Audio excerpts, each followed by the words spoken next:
जय श्री राधे राधे दोस्तों। दोस्तों मैं संजय चौहान आज आपके सामने एक बहुत ही पवित्र कथा लेकर आया हूँ, शनिदेव की कथा। आज दिन शनिवार का है, शनिदेव का दिन है। तो सच्चे मन से मैं भी और आप भी, हम दोनों मिलकर आज कथा को मैं बोलता हूँ, आप सुनना। कहते हैं कि कथा सुनने वाले को और बोलने वाले को दोनों को बहुत ही पुण्य की प्राप्ति होती है, शनिदेव की कृपा प्राप्त होती है। तो उम्मीद करता हूँ इस कथा को आप पूरा सुनेंगे और ध्यान सुनेंगे, और प्रार्थना करते हैं कि अगर मुझसे कुछ गलती हुई, शनिदेव से प्रार्थना करता हूँ कि मुझे क्षमा करें। आइए इस कथा को शुरू करने से पहले पवित्र मन से नाम लेते हैं, मंत्र जाप करते हैं 3 बार। ओम सं शनैश्चराय नमः, ओम सं शनैश्चराय नमः, ओम सं शनैश्चराय नमः। दर्शकों, एक समय की बात है जब एक बार देवताओं वाद विवाद छिड़ गया और उनमें होड़ लग गई कि हम सब में सबसे श्रेष्ठ कौन है। हर कोई देवता अपने आप को श्रेष्ठ बताने लगा। तो सब देवताओं ने सोचा कि चलो इसका निर्णय हम अपने राजा इंद्र के पास करते हैं और इसका निर्णय हमारे राजा इंद्र ही करेंगे। तो सभी देवता मिलकर इंद्र के दरबार पहुंचे और कहने लगे, हे इंद्र जी, आप बताइए कि हम सब में श्रेष्ठ कौन है। तो इंद्र ने सभी को देखा और सभी एक से गुणवान हैं, एक से एक सब में गुण है, एक से एक सब अपार शक्तियां हैं। तो इसको बताने में इंद्रदेव जी भी असमर्थ हो गए और कहने लगे, हे देवताओं, इसका न्याय मैं नहीं कर सकता। पृथ्वी लोक पर उज्जैन नगरी है, वहाँ पर राजा विक्रमादित्य राज करते हैं, वही इसका निर्णय कर पाएंगे। तो चलिए हम सब मिलकर उज्जैन नगरी चलते हैं और राजा विक्रमादित्य ही इसका फैसला करेंगे कि हमें श्रेष्ठ कौन है। तो इंद्र की जब सलाह मानकर सभी देवता इसमें सहमति हो गई और सभी इंद्र के दरबार में, महाराजा विक्रमादित्य के दरबार में वहाँ पहुंचे और वहाँ विक्रमादित्य के सामने प्रश्न रखा कि हे राजन, आप भी बताइए कि हमें श्रेष्ठ कौन है। तो विक्रमादित्य ने जब देखा तब वही प्रश्न सामने था कि मैं किसको श्रेष्ठ बताऊं। सभी देवता एक से एक गुणवान हैं। तो विक्रमादित्य को तभी एक उपाय सूझा और उन्होंने हर धातु के सिंहासन बनवाए और सिंहासन को एक के पीछे एक दूसरे के पीछे लगा दिया। कोई सोने का, कोई तांबे का, कोई पीतल का, कोई अलग अलग तरह के। सबसे आखिरी में लोहे का सिंहासन रखा दिया और कहने लगे, जिस देवता को सिंहासन जो पसंद हो वो उस पर विराजमान हो जाए। तो इसी प्रकार सभी देवताओं ने सिंहासन चुन लिया। अंत का जो सिंहासन बचा लोहे का, सिंहासन पर प्रभु शनिदेव का नंबर आ गया और वो वहां जाकर राजित हो गए।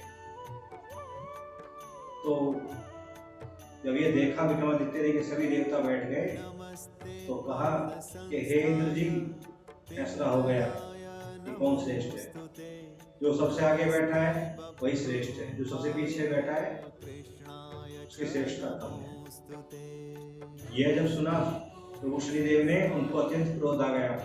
बोले, हे राजन, तुम तो न्याय के लिए जाने जाते हो, लेकिन तुम्हें सच में न्याय करना नहीं आया। तुम्हें इसका भुगतान करना होगा। जिस देवता को तुमने श्रेष्ठ कहा है, मंगल है, बुध है, बृहस्पति है, इनकी दशा बहुत कम है। किसी के 1 महीने की है, किसी 100 महीने की, लेकिन मेरी महादशा 7.5 साल की है, 7.5 ही है। इस सजा को भुगतने के लिए तैयार रहना, मैं जल्दी आऊंगा तुमसे बदल लेने के लिए। यह कहकर शनिदेव क्रोधित होकर विक्रमादित्य के दरबार से चले गए।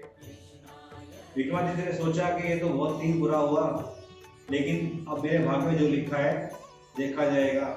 अब तो जो लिखा है वही होगा। तो समय बीतता चला गया। एक दिन विक्रमादित्य की नगरी में शनिदेव जी आए घोड़ों के व्यापारी बनकर, और द्वारपाल को खबर भिजवा दी कि मेरे पास एक से एक घोड़े हैं। वेश बदल कर आए शनिदेव। कि अगर राजन को घोड़े चाहिए तो वो तुरंत सूचना दीजिए, मैं घोड़े लेकर आ गया। तो ये बात राजा विक्रमादित्य को पता लगी तो यह भी घोड़े देखने आ गए। अब जब शनिदेव इतने सारे घोड़े ले रहे थे तो उनमें से एक घोड़ा विक्रमादित्य जी को पसंद आया और कहा कि इस घोड़े का मूल्य बताओ क्या होगा। शनिदेव की ये तो लीला थी, उन्होंने अपने अपमान का बदला जो लेना था, उन्होंने कहा कि राजन पहले इस घोड़े की सवारी कर देखिए, पसंद आए तभी इसका मूल्य बताऊंगा। विक्रमादित्य ने घोड़े की सवारी की और सवारी करते हुए घोड़ा हवा में बातें करने लगा और इतनी दूर निकल गया कि राजा विक्रमादित्य के राज का पता ही नहीं चला कब कहाँ निकल गया। जंगल में ले जाकर घोड़े ने विक्रमादित्य को गिरा दिया।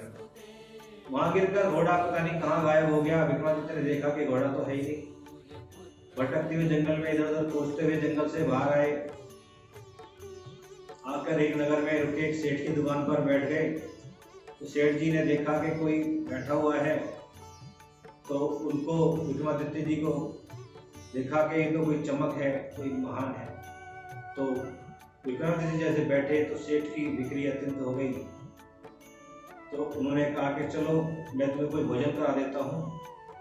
विक्रमादित्य जी को भोजन कराया, लेकिन समय जब खराब हो मित्रों कि जब जिस कमरे में विक्रमादित्य जी भोजन कर रहे थे उस कमरे में वे अकेले थे और कोई नहीं था। अचानक देखा कि भोजन करते निगाह पड़ी कि कोटी पर एक हीरो का हार टंग रहा है और वो कोटी हार पर निकल रही है।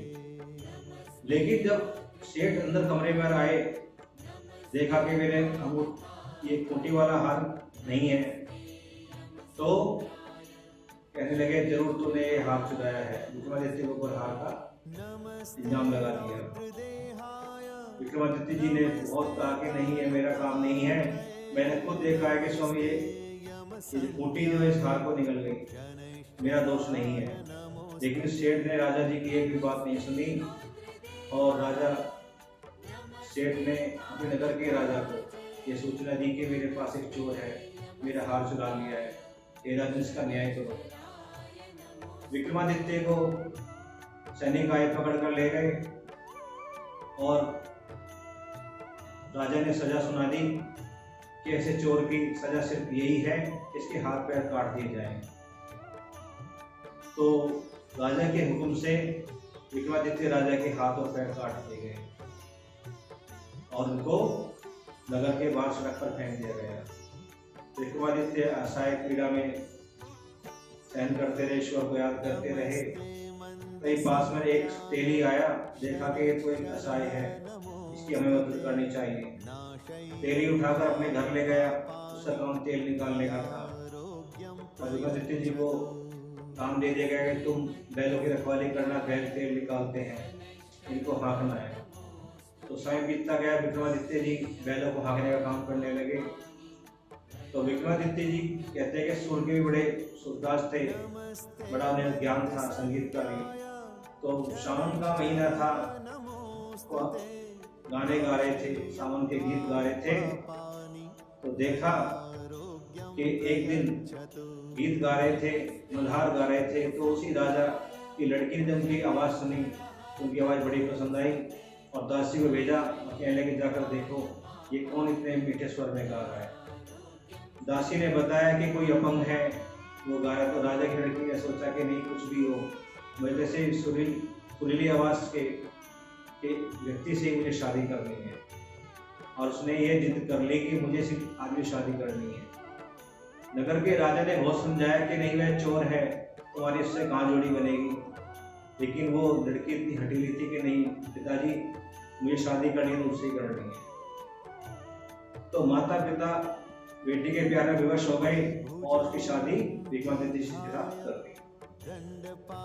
और एक दिन जब देखा कि सपने में जब उनका समय पूरा हो गया कि शनिदेव ने दर्शन दिए कि राजन मेरे 7.5 पूरी हो गई है, अब तुम्हें मैं इससे बंधन से मुक्त करता हूँ। तो विक्रमादित्य जी ने कहा शनिदेव से कि शनिदेव, अगर मुझ पर कृपा ही करनी है तो इतनी करो कि जिस प्रकार आपने मुझे कष्ट दिया 7.5 में, ऐसे कष्ट किसी और भक्त को मत देना। ये शनिदेव मुझे ये वचन दो। विक्रमादित्य की बात सुनकर शनिदेव बड़े खुशी में कहने लगे, ठीक है विक्रमादित्य, तुमने इतना कहा तो मैं वचन देता हूँ कि मैं किसी भक्त को इतने कष्ट नहीं दूंगा जितने तुम्हें दिए। तो शनिदेव की कृपा जब होती है तो बहुत ही पूरी होती है। तो शनिदेव जब अंतर ध्यान हो गए, अगली सुबह जब विक्रमादित्य की जब आँख खुली तो देखा कि उनके हाथ पैर सब वापस आ गए और ये सूचना पूरे नगर में फैल गई। यह बात उस सेठ को भी पता लगी कि ये तो हाथ पैर वापस आ गए हैं। ये पता उसने जब विक्रमादित्य जी ने अपना पता बताया कि मैं तो राजा हूँ, मैं विक्रमादित्य हूँ, तो सभी राजा सेठ नगरवासी उनके चरणों में गिर गए, हे राजा हमें क्षमा कर दो, हमें नहीं पता था कि राजा विक्रमादित्य हो। उन्होंने कहा कि नहीं, ऐसा कुछ नहीं है, सब शनि की 7.5 का प्रकोप था जो मैं सहन कर रहा था। तो इतने जो नगर के सेठ थे जिन्होंने इनको सजा कराई थी, तो उन्होंने कहा कि हे विक्रमादित्य जी, अगर आप मुझ पर प्रसन्न हैं तो एक काम कीजिए, मेरी बेटी के साथ आप भी विवाह कर लीजिए। तो विक्रमादित्य ने उनकी बेटी के साथ विवाह किया। तो उस नगर से विक्रमादित्य जी ने अपनी दोनों पत्नी को साथ लेकर विजयनगरी वापस आए और राज्य करने लगे। मित्रों, कथा शनिदेव की है। मैंने बताया था कि सुनने वाले को सुनाने वाले दोनों को पुण्य मिलता है। इसी नाम पर बोलिए जय शनिदेव, जय शनिदेव।